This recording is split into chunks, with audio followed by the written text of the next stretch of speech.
Bonjour, remontons dans le temps et retrouvons-nous au XVIIIe siècle quand est né le concept de mise en valeur du patrimoine et voyons comment est apparue la première file d'attente d'accès à un musée. Alors, bienvenue dans la culture de l'événement et découvrons l'histoire des journées européennes du patrimoine.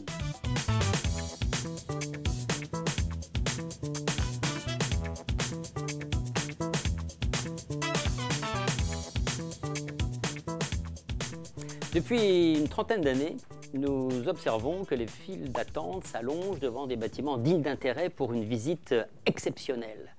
Eh bien, pas seulement, parce que cette histoire, elle commence il y a déjà quelque temps. Il nous faut remonter au milieu du XVIIIe siècle, sous le règne de Louis XV, pour observer que les maîtres d'art, avec leurs élèves, ont l'autorisation d'entrer dans le château du Louvre afin d'admirer, observer, dessiner les sculptures antiques des collections royales. 1789, c'est la Révolution française qui confirme cela en ouvrant au peuple le Muséum central des arts, annonçant le futur musée du Louvre. Et puis la Première République, proclamée le 22 septembre 1792, crée un calendrier révolutionnaire. Là commence une ère nouvelle, mais surtout, il faut faire table rase du passé. La tragédie et de la terreur va engendrer tout un vandalisme au niveau de la plupart des symboles monarchiques ou religieux. Et là, on a un homme complètement insensé, mais génial, qui va sauver quantité d'éléments, de bâtiments historiques pour des raisons artistiques. Son nom, Alexandre Lenoir. Eh bien, Lenoir, il va obtenir quantité d'autorisation de la Convention nationale afin de réunir les objets d'art des biens nationaux pour leur éviter la dispersion ou la destruction. Il n'a pas hésité à aller à l'abbaye de Saint-Denis au moment de la profanation des tombeaux royaux pour sauver presque la totalité des gisants. Donc on voit un homme d'entreprise qui va étendre ainsi toute son action avec ses compagnons à travers toute l'Île-de-France et il va récupérer des frises architecturales, des éléments décoratifs qu'il entrepose dans l'ancien couvent des Petits Augustins sur la rive gauche, pas très loin de Saint-Germain-des-Prés. Et là commence à germer l'idée d'ouvrir un musée pédagogique, un musée didactique pour présenter ses collections fabuleuses de salle en salle, de siècle en siècle. Le musée des monuments français. On voit que le concept de protection, de valorisation, de restauration du patrimoine architectural apparaît, naît à ce moment-là et Lenoir y participe. Mais son musée des monuments français a une fin. On change de régime politique, Louis XVIII monte sur le trône, il ferme le musée pour y créer à la place l'école des beaux-arts, dans les mêmes bâtiments de cette rue des Petits Augustins qui est devenue aujourd'hui la rue Bonaparte. On voit que son concept, son idée va faire son chemin, hein, petit à petit. Et surtout quand une tragédie arrive en Bourgogne, et la plus grande abbaye romane d'Europe est en vente.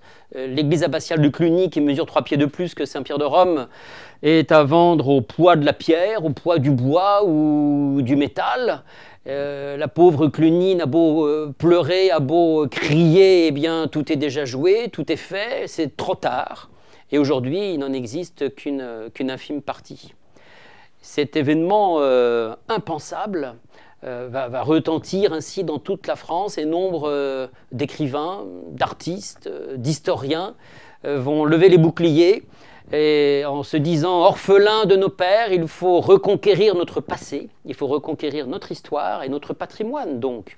Et cela correspond à ce moment-là avec le romantisme qui apparaît dans les vieilles ruines médiévales de nos vallons où leur devise est « retournons à nos propres sources ». Et on découvre bien ce changement qui va s'opérer avec un nouveau régime politique. Et à l'issue de la Révolution de 1830, Louis-Philippe Ier, roi des Français, monte sur le trône dans un contexte de réconciliation nationale.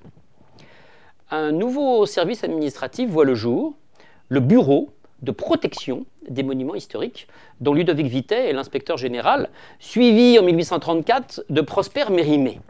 Alors là, notre Prosper, qui sillonne la France, parcourt la France dans tous les sens, à dos de mulet, à pied, à cheval, en diligence, le chemin de fer n'est pas encore là, il va établir une liste de tous les bâtiments qui sont dignes d'intérêt pour être protégés, pour être entretenus, et ainsi va se créer l'inventaire des monuments historiques. Et la liste établie va faire l'état des lieux notamment pour tout ce qui va être ainsi énuméré. Je pense à la Madeleine de Vézelay, à l'abbaye du Mont-Saint-Michel, à l'ensemble des bâtiments antiques du Midi, aussi bien à Orange, à Arles, à Nîmes, à Saint-Rémy-de-Provence, mais sans oublier la cathédrale Notre-Dame de Paris, et aussi la Sainte-Chapelle dans son île de la Cité, qui, elle, profite du premier chantier de restauration scientifique en 1835. Et c'est considéré ce chantier comme un chantier école. Félix Duban en est le directeur principal, et il recrute un tout jeune architecte stagiaire, Eugène Viollet-le-Duc. C'est parti, l'aventure des monuments historiques commence, et à partir de là, eh bien, on ne peut plus dire « mais pourquoi gardez-vous des bâtiments qui ne servent plus à rien ?» Eh bien oui, nous les gardons, et nous les restaurons, car ils nous racontent une histoire, leur histoire, notre histoire. Et on voit que dans une période beaucoup plus proche de nous, quand un palais princier est devenu palais national, lui aussi va créer un événement incroyable qui est relayé dans toute la presse lorsque le président Giscard d'Estaing ouvre les salons du palais de l'Élysée au public en 1977. 3 ans plus tard, l'année 1980 est déclarée année du patrimoine. Sous la présidence de François Mitterrand, le ministre de la Culture, Jack Lang, institue les journées portes ouvertes des monuments historiques le 3e dimanche de septembre. 1992, Jack Lang le retour, et là, cette fois, il va intituler l'événement « Journée du patrimoine » et il ajoute un 2e jour de festivité, le samedi, s'il vous plaît. L'an 2000, Catherine Tasca est ministre de la Culture. Elle rejoint les idées défendues par le Conseil de l'Europe. Et c'est ainsi qu'on va intituler l'événement « Journée européenne du patrimoine ». On voit que la France a créé vraiment un événement qui rayonne aujourd'hui dans toute l'Europe parce que 45 nations valorisent leur patrimoine en créant à leur tour leur propre journée. Ces découvertes, aussi bien des salons dorés du pouvoir que toutes les visites que l'on peut faire dans les châteaux privés, dans les fermes fortifiées, dans les fouilles archéologiques ou un chantier de construction de châteaux forts comme à Guédelon, eh bien, montrent que nous sommes à la fois curieux, qu'on y a du plaisir, qu'on aime ainsi apprendre notre histoire, mais découvrir le patrimoine industriel ou l'art contemporain.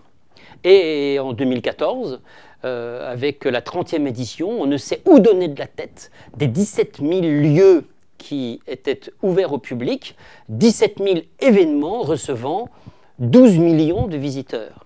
Et chaque année, ainsi, le 3e week-end de septembre est organisé en tant que journée européenne du patrimoine. Que retenir de cette aventure du patrimoine ? Tout d'abord, Alexandre Lenoir, aventurier, fou d'histoire et d'objets d'art, protège ce qu'il peut. Ensuite vient la période des pionniers, des savants, des historiens avec comme chef de file Prosper Mérimée. Là, nous assistons au réveil des consciences. Ensuite, l'administration des monuments historiques suit son cours depuis et la notion de patrimoine national entre en ligne de compte. Chaque année, les Journées européennes du patrimoine constituent un rendez-vous, un événement attendu du grand public. Donc profitez-en bien lors du 3e week-end de septembre prochain avec les Journées européennes du patrimoine. Alors à très bientôt dans la culture de l'événement.